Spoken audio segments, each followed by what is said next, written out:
David Shaw here with another off-the-record story. If you want to learn more about Washington, D.C., come visit my site, offtherecordtours.com. Let's go. Our previous episode, we visited the memorial to the men who died on the Titanic in 1912. But today, we are visiting a memorial of just two of those men who went down that tragic night, Archibald Butt and Francis Millet. Congress passed a resolution authorizing the construction of this memorial. It's here on the ellipse near the White House. It's sculpted by Daniel Chester French of Lincoln Memorial fame. Ostensibly, this memorial was erected because both men were government officials. Butt was a military aide to Presidents Roosevelt and Taft, and Millet was vice chair of the U.S. Commission on Fine Arts.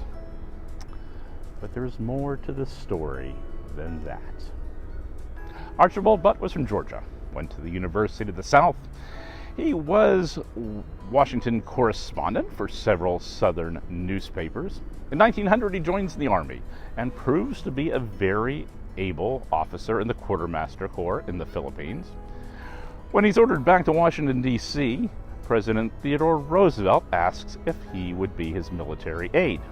Butt says, of course. The two become fast friends. They go hiking, they go horseback riding and swimming, they play tennis.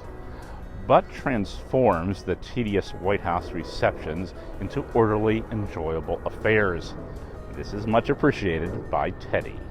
When Roosevelt turns over to the White House to William Howard Taft, Taft asks Butt to stay on as a military aide to handle the social side of things.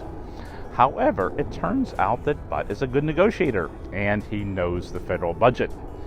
So he becomes Taft's go-to person for budget negotiations. Francis Millet was an accomplished artist and more. A Harvard grad, he painted the murals at Boston's Trinity Church. He was a reporter for the New York Herald during the Russo-Turkish War and was decorated by Russia and Romania for his services to the wounded under fire. He was a trustee of the Met, one of the founders of the Boston Museum of Fine Arts, and if that's not enough, he translated Tolstoy and wrote short stories. Millet was close friends with Augustus Saint-Gaudens and Mark Twain, both of whom attended his wedding to Lily Merrill in Paris. Twain was the best man. And here's where things get interesting. Both Francis and Archie live together in this mansion, what Millet owns. They throw large parties that are attended by members of Congress, Supreme Court justices, and even President Taft himself. Archie called Francis my artist friend who lives with me.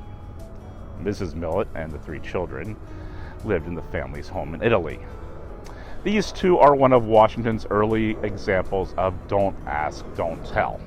They were both admired personally and professionally by Washington insiders, and everyone knew of the nature of their relationship, but no one made a big deal about it. By the end of Taft's first term, however, Archie was exhausted. Taft orders him to go on vacation, and he and Francis take a 6-week trip to Europe. They book return on the Titanic.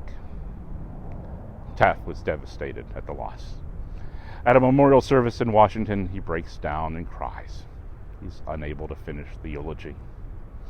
A story in the Washington Times gently alludes to Archie and Francis's relationship when it wrote the two men had a sympathy of mind which was most unusual. Well, I hope you enjoyed that off-the-record story. If you want to learn more about Washington, D.C., things seen and unseen, arrange your tour of your nation's capital at offtherecordtours.com. Until then, I'm David Shaw.